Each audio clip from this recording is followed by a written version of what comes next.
नमस्कार, मैं रवीश कुमार। $1 90 से अधिक का हो गया, यानी रुपया 90 के पार चला गया। 89 के पार गया तो इतिहास बना। 3 दिसंबर को $1 90 के पार ही चला गया। रुपए का वास्तविक मूल्य क्या है? 90 ही है या उससे अधिक भी हो सकता है? रिजर्व बैंक रुपए को बचाने के लिए कितना डॉलर खरीद रहा है और रुपया क्या अब 100 के पार भी चला जाएगा? $1 100 का। बुधवार की सुबह $1 90 14 पैसे का हो गया और यह पहली बार हुआ। इसके पहले जब 89 के पार गया वो भी पहली बार हुआ, 85 के पार गया वो भी पहली बार था और 80 के पार गया वो भी पहली बार हुआ। जैसे 2023 में प्रधानमंत्री मोदी पापुआ न्यू गिनी गए तो खबर छपी पहली बार भारत का कोई प्रधानमंत्री पापुआ न्यू गिनी गया है। इसी तरह पहली बार की तरह अपना रुपया पहली बार 90 के पार चला गया है। उद्योगपति उदय कोटक ने कहा है कि रुपया 90 के पार गया है। इसके पीछे यह भी वजह हो सकती है कि विदेशी भारत के स्टॉक मार्केट से पैसा निकाल रहे हैं, बेच रहे हैं और उसकी जगह भारतीय निवेशक खरीद रहे हैं। समय बताएगा कौन स्मार्ट था। फिलहाल विदेशी निवेशक स्मार्ट लग रहे हैं। डॉलर के टर्म में निफ्टी का 1 साल का रिटर्न 0 है, लेकिन यह लंबा खेल है। समय आ गया है कि भारतीय बिजनेसमैन अपने आराम गाह से बाहर आए। उदय कोटक कह रहे हैं कि डॉलर के टर्म में निफ्टी का रिटर्न 0 है। हो सकता है रुपए के गिरने से और बाहर से डॉलर नहीं आने से उनकी किसी कंपनी पर भी असर पड़ रहा हो। कम से कम एक आवाज तो मिली जो कारणों की तरफ इशारा कर रही है। 6 दिन पहले ईटी की यह रिपोर्ट है कि लगभग सभी सेक्टर की छोटी और मझोली किस्म की कंपनियों की हालत खराब है। लघु व मध्यम रेंज की 1000 कंपनियों के शेयरों के दाम अपने पीक से 20% तक नीचे आ गए हैं और 440 कंपनियों के शेयरों के दाम 50% नीचे आ गए हैं। बहुत सारी कंपनियां ऐसी भी हैं जिनके शेयरों के दाम 90% तक गिर गए हैं। साफ है मार्केट से रिटर्न अब वैसा नहीं मिल रहा। क्या हमारी अर्थव्यवस्था झूठ के भंवर में फंस गई है? अगर कोई सच नहीं कहेगा तो इसे कैसे ठीक किया जाएगा? सच कोई बोल ही नहीं सकता। पता नहीं कब छापा पड़ जाए, कब जेल में डाल दिए जाएं। लेकिन आप जो आम निवेशक हैं, आपका क्या होगा? रुपया 90 के पार गया है, इससे आप पर क्या असर पड़ेगा? पेट्रोल भी 90 के पार गया तो इसकी तारीफ होने लगी कि सब पर्यावरण के लिए अच्छा है, लोग कम गाड़ी चलाएंगे। ऐसा हुआ नहीं। लोगों की कमाई, लोगों की बचत हवा में उड़ गई। एशिया में जितनी भी मुद्राएं हैं उसमें सबसे खराब हाल रुपए का क्यों है, इस पर कोई बात नहीं। जो लोग 2014 से पहले रुपए की कमजोरी को राष्ट्र के लिए नुकसान बताते थे, वो इन दिनों कमजोरी को राष्ट्र के लिए फायदा बता रहे हैं। देश की अर्थव्यवस्था की सारी बीमारियां अब इस कमजोर रुपए से दूर होने जा रही है। राजीव कुमार एक ट्रस्ट चलाते हैं जिसका नाम है पहले इंडिया। इसके पहले नीति आयोग के उपाध्यक्ष थे, शायद उसके भी पहले से सहज योगा कर रहे हैं। मतलब बहुत पहले से ही राजीव कुमार की लाइफ ठीक ठाक चल रही है और पहली बार रुपया है जो 90 के पार गया है। राजीव कुमार ने सपना दिखाया है कि रुपया कमजोर होगा तो विदेशी मुद्रा की कमाई बढ़ेगी और ज्यादा नौकरियां आएंगी। मजबूत रुपया पुरानी सोच है, अर्थशास्त्र की किताबों में ही मिलती है। ऐसा कुछ बोल रहे हैं। समझा दिया इन्होंने कि कमजोर रुपए को लेकर चिंता मत कीजिए और आप हैं कि समझ भी जाते हैं। विदेशी मुद्रा की कमाई होगी कह रहे हैं, लेकिन पिछले कई दिनों से विदेशी निवेशक भारत से डॉलर पर डॉलर निकाले जा रहे हैं। कई हजार करोड़ रुपए निकाल चुके हैं। यह सब नहीं बताया जा रहा। विदेशी निवेशक जब आते थे तब उनके बारे में धूमधाम से बताया जाता था। जब चले जा रहे हैं तो चुपचाप रास्ता बदला जा रहा है। सबको पता है कि विदेशी निवेशक शेयर बेच रहे हैं, निवेश से पैसा निकाल रहे हैं, लेकिन राजीव कुमार कहते हैं रुपया कमजोर होगा तो विदेशी मुद्रा की आमदनी बढ़ेगी और नौकरी पैदा होगी। रुपए के गिरने के बहुत सारे कारण, उसमें से विफल अर्थनीति और पूरी तरह से फेल विदेश नीति है। 3 बड़े कारण। विदेशी निवेशक लगातार पैसा बाहर खींच रहे हैं। 2025 में जो फॉरेन पोर्टफोलियो इन्वेस्टर्स हैं उन्होंने करीब करीब 2 लाख करोड़ यहां से निकाल लिया। अमेरिकी टैरिफ का हमारी अर्थव्यवस्था पर घातक प्रहार हुआ है। ट्रेड डील ना होने के कारण रुपया और कमजोर हुआ है। और एक बड़ा कारण है कि जो इंपोर्ट बिल लगातार बढ़ रहा है और जो ट्रेड डेफिसिट, जो व्यापार घाटा लगातार बढ़ता जा रहा है, उसके कारण भी रुपया कमजोर हो रहा है। लेकिन अब रुपए की चिंता नहीं की जाती। अब तो प्रधानमंत्री, उनकी सरकार, ढोंगी अर्थशास्त्री और चरण चुंबक मीडिया यह समझाने पर तुला हुआ है कि रुपए का असल में कमजोर होना अच्छा है, और ऐसा सभी करेंसीज के साथ हो रहा है। यह बिल्कुल झूठ है। रुपया एशिया की सबसे वर्स्ट परफॉर्मिंग करेंसी है। अप्रैल से अक्टूबर 2025 में इंपोर्ट बिल लगभग $650 बिलियन का है, मतलब 58 लाख करोड़ रुपए, जो कि पिछले साल के मुकाबले 10% ज्यादा है। और ऐसा नहीं है कि आरबीआई ने कुछ किया नहीं। आरबीआई ने रुपए को मजबूत रखने के लिए करीब करीब 40 से 42 बिलियन डॉलर, करीब 4 लाख करोड़ रुपए खर्च किया, लेकिन उसका कोई असर नहीं हो रहा है। पर अगर आपको लगता है कि रुपया कमजोर होगा और उसका असर आप पर नहीं पड़ेगा, तो सुनिए, रुपया कमजोर होने का मतलब है देश का इंपोर्ट बिल बढ़ेगा। जो भी चीजें हम विदेश से खरीदते हैं वो महंगी होकर आएंगी, उसका हमें ज्यादा दाम देना पड़ेगा। अब जाहिर सी बात है, जो ज्यादा दाम देकर चीजें खरीदी जाएंगी और भारत लाई जाएंगी, उनका यहां पर भी दाम बढ़ेगा। मसलन कच्चा तेल, क्रूड ऑयल, अगर क्रूड ऑयल महंगा होगा तो यहाँ पे डीजल, पेट्रोल महंगा होगा। सब्जी, फल, फ्रूट, जो बाकी चीजें हैं, जो ट्रांसपोर्ट का कॉस्ट है, वो महंगा होगा। जब महंगाई बढ़ेगी तो आरबीआई इंटरेस्ट रेट बढ़ाएगा, मतलब आपके लोन की ईएमआई बढ़ेगी। और यही नहीं, विदेश में जाना, घूमना, रहना, खाना, पढ़ना, सब कुछ महंगा हो जाएगा। तो अगर आप इस मुगालते में हैं कि रुपया गिरता रहेगा और आप मस्त रहेंगे, तो एक बार बैठिए और सोचिए। रुपए के गिरने का फर्क मोदी जी को बिल्कुल ना पड़े, लेकिन आप पर जरूर पड़ेगा। अगर इतना फायदा है इससे, तो सरकार खुद से ही रुपए को कमजोर कर देती, कई साल पहले कर देती। 8.2 जीडीपी का नंबर आया है, उसी समय रुपया भी गिरता जा रहा है। 6 दिनों से गिरे ही जा रहा है। ज्यादा लोड मत लीजिए, करना भी क्या है, ज्यादा से ज्यादा गरीबी होगी तो फ्री में राशन मिल ही रहा है, और चुनाव होगा तो 10,000 लेकर वोट बेच दीजिएगा। इसलिए इसकी फिक्र मत कीजिए कि नौकरी है या नहीं।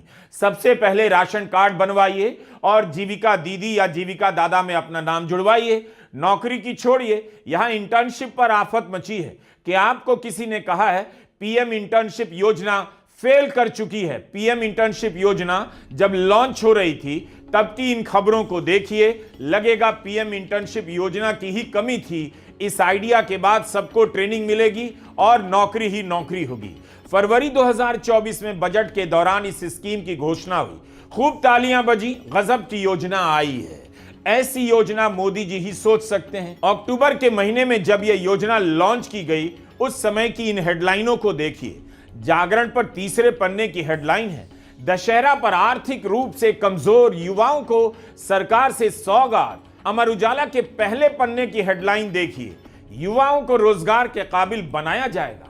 दैनिक भास्कर ने भी अपने राष्ट्रीय संस्करण के पहले पन्ने पर हेडलाइन क्या बनाई, पहले बैच में 1.25 लाख बेरोजगार इंटर्नशिप करेंगे। नवभारत टाइम्स ने तो 1 करोड़ युवाओं के लक्ष्य की बात लिख दी।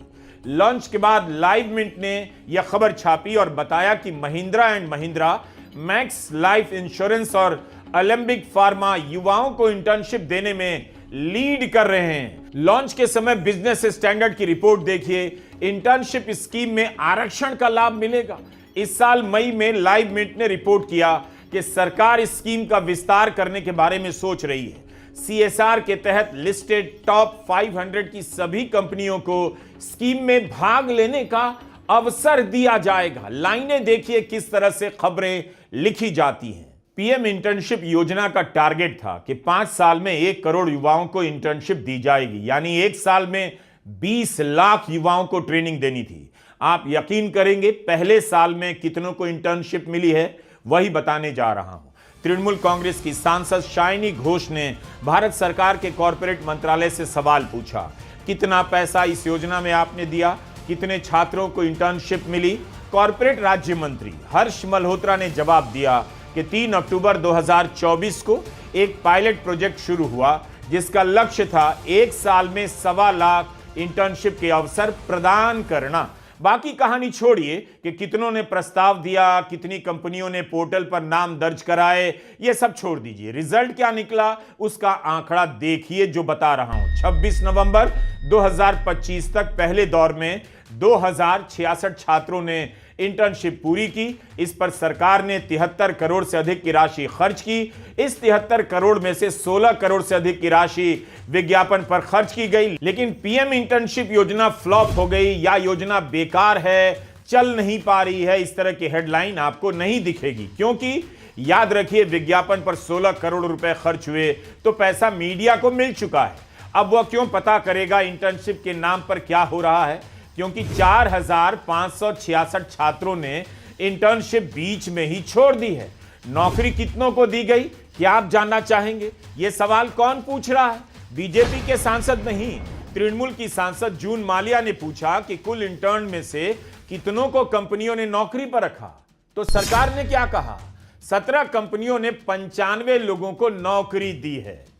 क्या अब भी आपको पीएम इंटर्नशिप योजना के बोगस होने में संदेह है? 1 करोड़ से ऊपर लोगों को इंटर्नशिप देने का वादा करने वाली इस योजना से कुल 100 लोगों को भी नौकरी नहीं मिली और इन्हें कितनी सैलरी मिल रही है इसकी जानकारी तक नहीं। इंटर्नशिप नौकरी नहीं होती, 2-3 महीने या कुछ अधिक महीने की ट्रेनिंग होती है जिसका पैसा भी सरकार दे रही है। एक तरह से आपके भीतर उम्मीदें पैदा की जाती हैं कि कुछ तो हुआ, इंटर्नशिप करा रही है सरकार, बाकी भाग्य में लिखा होगा तो हो ही जाएगा, जिसमें आप यकीन भी करते हैं। मेरे हिसाब से प्रधानमंत्री को अब एक नई योजना इस नाम से लॉन्च कर देनी चाहिए, पीएम श्री झांसा योजना। इसके तहत जो भी रजिस्टर कराएगा उसे झांसा देने की ट्रेनिंग दी जाएगी। तो नौकरियां क्यों नहीं पैदा हो रही, इसका जवाब भी हम अपने इस वीडियो में खोजने का प्रयास कर रहे हैं। संजीव प्रसाद कोटक इंस्टीट्यूशनल एक्टिविटीज के प्रबंध निदेशक हैं। इन्होंने सीएनबीसी टीवी के एक कार्यक्रम में बताया कि पिछले 5 वर्षों में आईपीओ आया, उसका पैसा कहां कहां लगा। क्या वह पैसा कंपनियों ने अपने विस्तार में लगाया, नई फैक्ट्री खोलने में लगाया या नया प्रोडक्ट बनाने में? अगर संजीव प्रसाद को सुनेंगे तो पता चलेगा क्यों नौकरियां पैदा नहीं हो रही हैं। संजीव प्रसाद बता रहे हैं कि 2021 से 2025 के बीच 5 साल में $100 बिलियन आईपीओ के रूप में जमा हुआ। इसका 60% ही कुछ करने के लिए जमा किया गया, 40% तो प्रमोटरों ने खुद के लिए इकट्ठा कर लिया। संजीव प्रसाद ने जब से यह बात कही है तब से लोग शेयर बाजार में आने वाले आईपीओ को फिर से पलट पलट कर देख रहे हैं। जब भी आईपीओ आता है लोग उसके शेयर खरीदते हैं, अखबारों में हेडलाइन छपती है, भारत के बाजार में कितना पैसा है, अर्थव्यवस्था में कितना दम है, इस कंपनी का उस कंपनी का आईपीओ आया, लोगों ने खूब शेयर खरीदे। लेकिन उस हंगामे में यह नहीं बताया जाता कि इसी आईपीओ के भीतर ऑफर फॉर सेल क्या है, इसके जरिए प्रमोटरों ने अपना शेयर बेचकर कितना कमाया और वो पैसा कहां गया। इसमें कोई घपला नहीं, लेकिन पता चलता है कि प्रमोटर ही पैसा नहीं लगा रहे हैं, वो अपनी कंपनी और शेयर के वैल्यूएशन का लाभ उठाकर शेयर बेचकर निकल जा रहे हैं। यह सवाल जरूर पूछा जा सकता है, क्या उनका विश्वास भारत के बाजार में अब नहीं रहा? इस समय जो धारणा बनी है देश के बारे में और उनकी कंपनी के बारे में, उसका लाभ उठाओ, अपना शेयर बेचो, निकल चलो। संजीव प्रसाद एक और बात कहते हैं, आईपीओ के जरिए आया 60% पैसा कंपनियों में गया तो जरूर, लेकिन उसमें से भी 15% का ही इस्तेमाल नए प्लांट या मशीनरी लगाने में हुआ, बाकी पैसा दूसरे तीसरे काम में खर्च किया गया। संजीव प्रसाद कहते हैं उन्हें नहीं पता कि इस पैसे से असेट बनाए जा रहे हैं या नहीं, संपत्तियां बन रही हैं या नहीं, यानी प्लांट फैक्ट्री लग रहे हैं या नहीं, तो नौकरी कहां से पैदा होगी। मगर 2 दशक पहले ऐसा नहीं था। आईपीओ के जरिए जो पैसा जमा किया गया उसका बड़ा हिस्सा प्लांट फैक्ट्री लगाने में खर्च हुआ, संपत्तियां खड़ी करने में खर्च हुआ, तो आपको नौकरी मिलने लगी। अब नहीं हो रहा है तो आपको नौकरी नहीं मिल रही, इसीलिए वोट बेचने और फ्री राशन के लिए खुद को तैयार कर लीजिए। संजीव प्रसाद शेयर बाजार के अच्छे विश्लेषक माने जाते हैं। उन्होंने आपको हकीकत बता दी कि आप जो शेयर खरीदते हैं उस पैसे से कंपनी और प्रमोटर क्या करते हैं। आपको सपना बेच जाते हैं, इसलिए आप खरीदते भी रहते हैं। आउटलुक मनी में आयुष खार की रिपोर्ट है, इसी तरह का विश्लेषण है। इस रिपोर्ट में बताया गया है कि प्रमोटर अपना हिस्सा बेच रहे हैं, वो पैसा सीधे उनके पास जा रहा है, कंपनी के पास नहीं। यह अच्छा नहीं बल्कि रिस्की है। अगर पैसा बिजनेस में निवेश नहीं किया जाएगा, बिजनेस कैसे आगे बढ़ेगा। आउटलुक मनी की रिपोर्ट में कई एक्सपर्ट की राय छपी है जो घुमा फिराकर यही सब कह रहे हैं। आईपीओ के नाम पर यह जो ऑफर फॉर सेल है वो किसी के व्यक्तिगत मुनाफे के लिए है, कंपनी के विस्तार या विकास के लिए नहीं। मार्केट के एक्सपर्ट बच बचाकर अपनी बात कहते हैं, आपको अपने हिसाब से समझना होता है।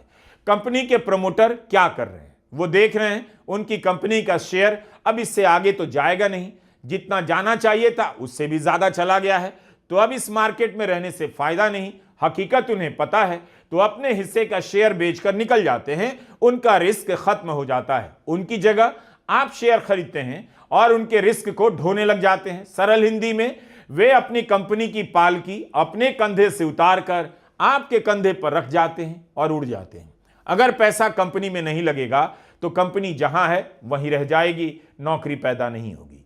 आप केवल फॉर्म भरते रहेंगे, डिग्री लेते रहेंगे, लोन लेते रहेंगे, फीस भरते रहेंगे। लोकसभा में मोदी सरकार के कॉरपोरेट मामलों के राज्य मंत्री ने एक आंकड़ा दिया है। बताया है कि पिछले 5 वर्षों में 2 लाख से अधिक कंपनियां बंद हो गईं, कई कारणों से, जैसे 2 कंपनियों का विलय हुआ, रिकॉर्ड से किसी का नाम हट गया, और इसमें एक कारण यह भी है कारोबार, बिजनेस फेल हो गया। सब मिला जुलाकर बताया जाता है। अगर यही बताया जाता कि बिजनेस फेल होने के कारण कितनी कंपनियां बंद हुई हैं, तो आपको मंत्री के जवाब से ठोस जानने को मिलता। फिलहाल आप यही जानते हैं कि कंपनी अधिनियम 2013 के अंतर्गत पिछले 5 साल में 2,04,268 प्राइवेट कंपनियां बंद हुई, जिसमें 2022-23 में सबसे ज्यादा 83,452 कंपनियां बंद हुई। 2024-25 में 20,365 कंपनियां बंद हुई। हमें नहीं पता चलता कि जो कंपनियां बंद होती हैं उनमें काम करने वाले लोग कहां चले जाते हैं, उनका जीवन कैसे चल रहा होता है, क्या कर्मचारियों को दोबारा नौकरी दिलाने की कोई योजना चलाई जा रही है। ठीक यही सवाल राज्यसभा सांसद रमाशंकर विद्यार्थी राजभर ने मोदी सरकार से पूछा, तो राज्य मंत्री ने कहा सरकार के पास कोई ऐसा प्रस्ताव नहीं, जिसका मतलब यह है 2 लाख से ज्यादा कंपनियों के बंद होने का प्रभाव लाखों कर्मचारियों पर पड़ा ही होगा। अब सवाल आता है आगे क्या होगा, वह भी बता रहा हूं। ध्यान भटकाना सबसे बड़ा काम है और वो सरकार के मंत्री काफी अच्छे से मेहनत के साथ कर रहे हैं, इसीलिए उनकी नौकरी बची हुई है। क्योंकि काम का हिसाब तो देना नहीं, सवालों के जवाब तो देने नहीं, बस काम करने की जगह के नाम बदलते रहना है। जनता को लगे कि यही काम हो रहा है। पहले प्रधानमंत्री निवास का नाम बदला गया, लोक निवास रखा गया। उससे क्या फर्क पड़ा, किसी को पता नहीं। ऐसा नहीं कि लोक निवास कर देने से प्रधानमंत्री नरेंद्र मोदी प्रेस को बुलाकर रोज प्रेस कॉन्फ्रेंस करने लगे हैं। अब नई खबर यह आई है कि पीएमओ कॉम्प्लेक्स का नाम सेवा तीर्थ होगा। कौन पूछने वाला है, तीर्थ जैसा इसमें क्या होगा? तब तो आप नौकरी खोजने वाले बेरोजगारों के नाम भी बदल दीजिए, उनका नाम तीर्थ यात्री रख दीजिए। कई साल तक फॉर्म भरना, सपने देखना, परीक्षा का इंतजार करना, केस लड़ना, नौकरी का इंतजार करना, इस कंपनी से उस कंपनी में बायोडेटा देना, यह काम भी तीर्थ के समान है। इसलिए बेरोजगारों को तीर्थ यात्री कहा जाना चाहिए। क्या ऐसा हो सकता है कि हम डॉलर का नाम ही रुपया रख दें और रुपए का नाम ही डॉलर रख दें, ताकि रुपया नहीं डॉलर कमजोर लगे? जब लोग दिमाग का इस्तेमाल ही नहीं कर रहे तो डॉलर का नाम रुपया क्यों नहीं रख सकते हैं? रख दीजिए। नमस्कार, मैं रवीश कुमार।